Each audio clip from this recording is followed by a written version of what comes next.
who can comply with the code and also think of succession planning and vision. The code is more important than anything else. So this is another issue with our corporate governance compliance regime, The board is too much involved in compliance, regulatory compliance, and not actually doing the thinking and strategy, which should be the major focus. Next. So, for an overwhelming majority, 82% of the respondents, the most important benefit of adoption, this is the general comment from IFC survey, the most important benefit of adoption of corporate governance practices was compliance and legal and regulatory requirements. So the people are saying we are complying because SECP wants us, because otherwise we'll be non-compliant. It's not really benefiting our business.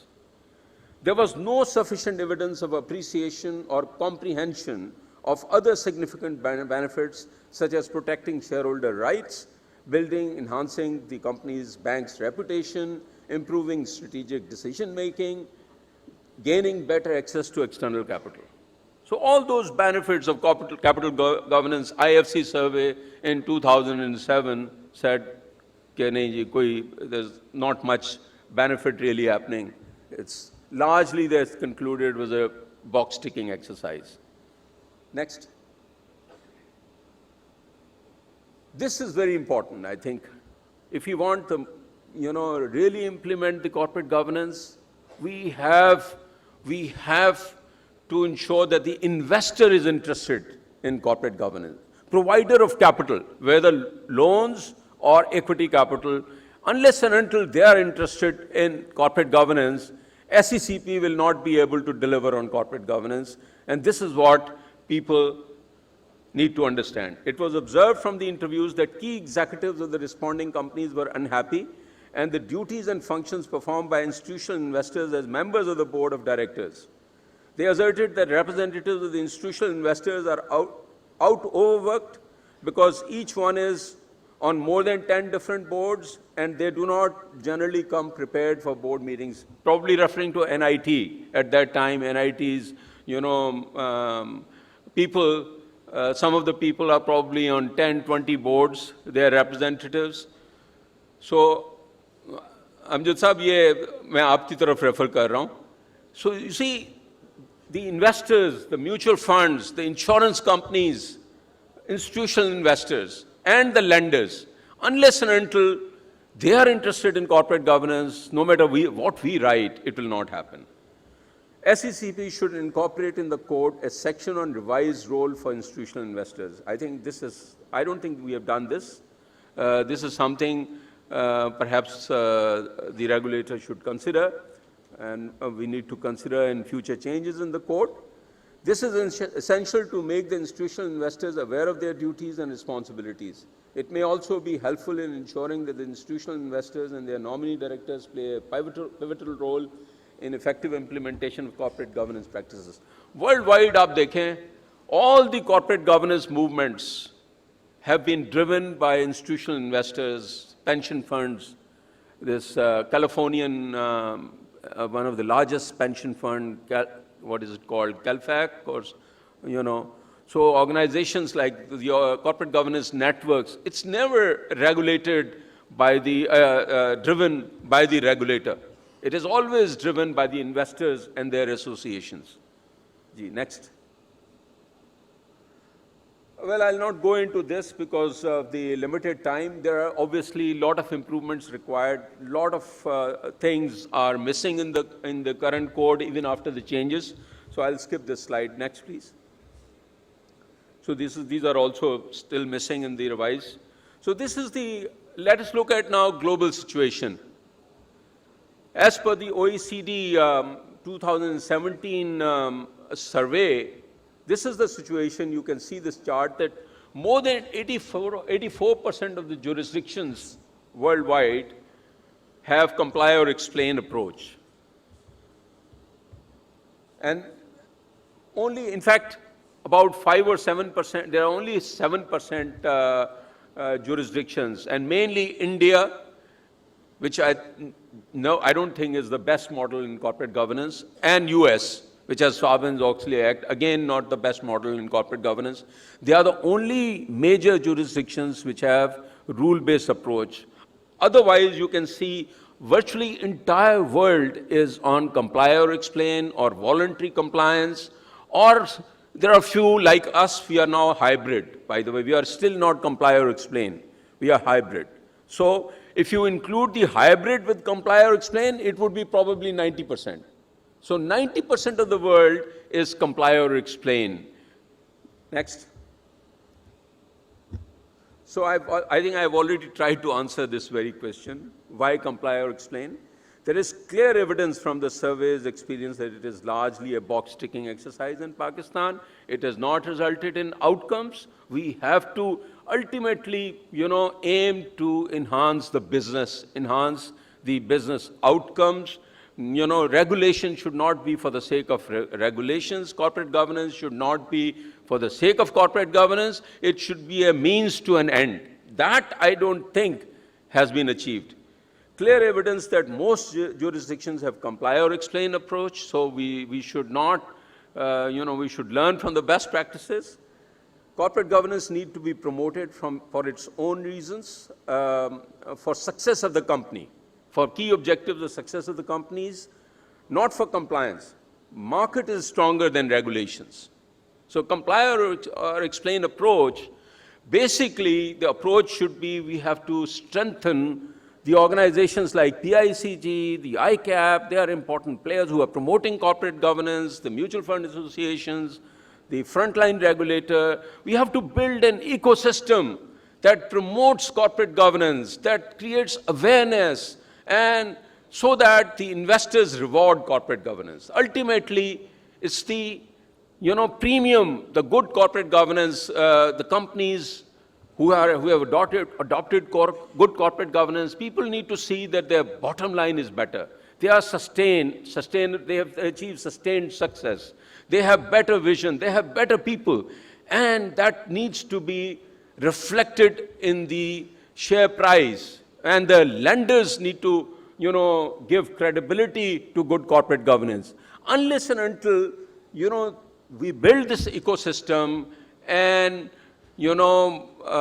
develop corporate governance on a market-based system so that the market rewards good corporate governance, certification by auditors and certification by the SECP will not achieve good corporate governance.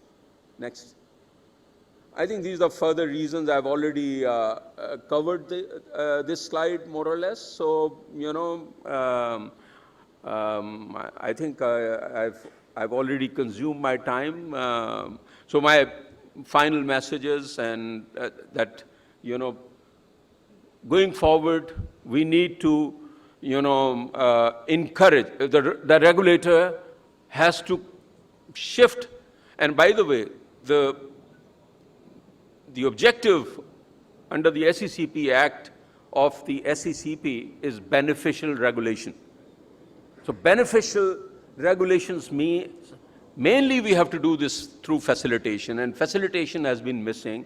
So we have to promote corporate governance by building an ecosystem to make it market-based rather than trying to teach, becoming a teacher with a stick, that either you comply, other we are going to sort you out. So that approach I don't think has worked. I don't think it is going to work.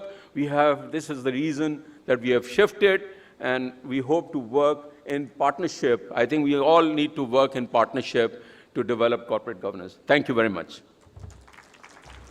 Thank you very much, Shah Saab, for a very interesting discussion. And I think all of us will agree that this day and age, the policy of stick does not work anywhere. So now we go on to the panel discussion, and I would like to invite the moderator again, Ms. Sadia Khan, and she will invite the panelists.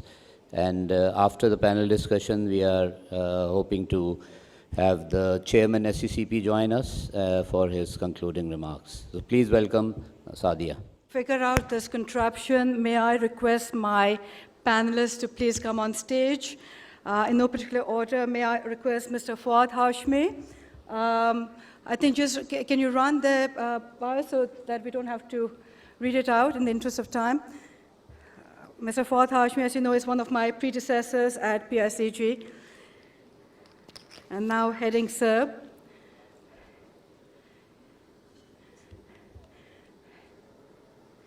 May I request Naz Khan to join us, Mr. Samad Daud, Ms. Nausheen Ahmed, and of course, Asad Ali Shah, again back to the stage.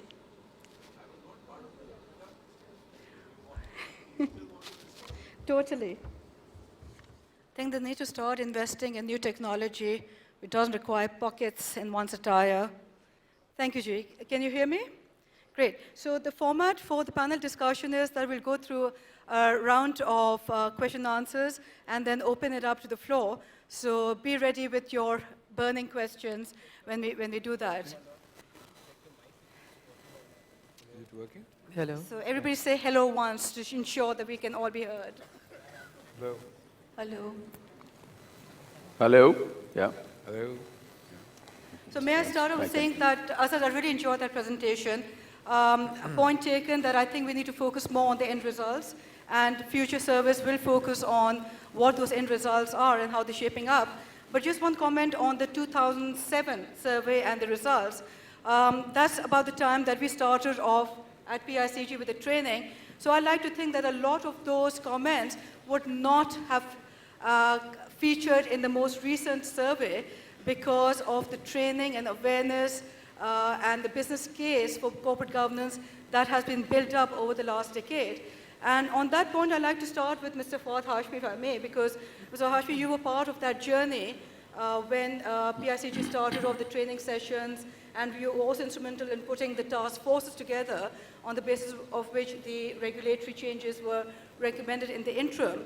So do you feel that the time was ripe to move right now to the comply explain as Asad has explained, and why was this not under discussion in the many task forces that were put into place over the past decade and a half? So definitely I think the time is overripe. We've been living with the Code of Corporate Governance for a very long time, and our capital markets have not really expanded in the way of number of companies. Reporting has always been exceptional standards because we've been following the international accounting standards for a very long time. So if one takes a look at how parallel countries and codes have done, when we were last discussing at the task force the changes for 2017, this issue came up, should we move over to comply or explain? And I am an advocate, as Asad is, that we should. And at the task force, this thing was raised that we should move over to what South Africa did when they shifted from King 2 to King 3. And for good reasons in a task force, I mean, you come to a consensus view. And the consensus view taken then was that we should let it be as it is. In fact, some of the recommendations that we put forward were improving corporate governance in the way of improving the way boards were to be made more effective. Yet, when the code came out and the revisions happened in 19, those got diluted to some extent. But this comply or explain approach came out. But I think the silver lining is that if you take a look at the way it's come out, for the first time, it has brought about a relationship between the board of directors and the investors. Because if I may just read it out, and this is the operative clause. These regulations shall apply to the listed companies based on comply or explain approach, except the requirements for which it is explicitly stated as mandatory, fine. And as Asad said, there are six which are still mandatory. And now I think these are very important words. And it shall be the responsibility of the board of directors to use this approach, and the word is wisely. So for the first time, they've talked about rationalization. Use the approach wisely and of investors. Never before did the Code of Corporate Governance talk about investors. And of investors to assess differing company approaches thoughtfully. So I think the good thing that's happened is that a nexus has been developed between the board of directors and the investors. And what Asad was talking about, that the survey doesn't give the impact or how things are going to change, I think life will be very different from now on. Because investors is not simply shareholders. We should talk about institutional investment. And institutional investment has not come of age as yet. So maybe we are at the threshold of developing institutional investment. We're also at the threshold of getting this dialogue going between the board of directors and institutional investors. Thank you, Faisal. So you think the time was ripe, and the market is mature enough to handle the new responses that need to come from it. Now, on a slight vested interest note, given that certification and directors training and orientation are those that are no longer being mandatory, do you think that particular remit will result in less awareness and less opportunity to tell the business case of corporate governance to the world? I think there are two totally different things. Training of directors is an ongoing requirement, in the sense, if you want a board to be effective, you need people on board who are mature enough to be able to take a collegiate decision. So the training is not simply about laws and the way they should be interpreted. I think the training is more about how to develop a collegiate atmosphere, how to be responsible, how to come up to an independent view. Because every director, regardless of whether you are an independent director or an interested director, has to have the interest of the company. So there is a clear separation that you may be viewed as an independent director or viewed as a non-executive director. But when you come to take a decision as a collective, it has to be in the interest of the company. So I think they're two very separate things. It's like any requirement or development of a group of people. And the training of directors have to continue on an ongoing basis, not just new directors, but existing directors. And the dialogue between the board and investors in the way of this now comply or explain, this dialogue has to mature. Thank you, Faisal. I'm going to use your response as a shameless plug-in for what PICG is doing, which is moving more away from training on rules and regulations to more training on effective decision-making and what goes into that by way of interpersonal skills and group dynamics. So thank you for that. We didn't discuss it, but that played in beautifully. Now, moving on to you. We've spoken a lot about investors, and so I'd like you to wear your PSX hat for a bit and say, is this the right time for the investors to be looking at playing a more proactive role in this? And do you find that investors will be playing a more proactive role given the environment that is being created? So I think I'm going to take one of your own points where you said, is the market mature enough or not, right? And I'm going to go back a little. And this seminar, by the way, has given me the opportunity to explore this a little. And I was seeing when the UK introduced this, in 1992, they actually introduced it as a comply or explain. But when we brought the code into and implemented it here in 2002, I think it was felt that the market is not mature enough, right? And so it had to come in as an enforced set of regulations.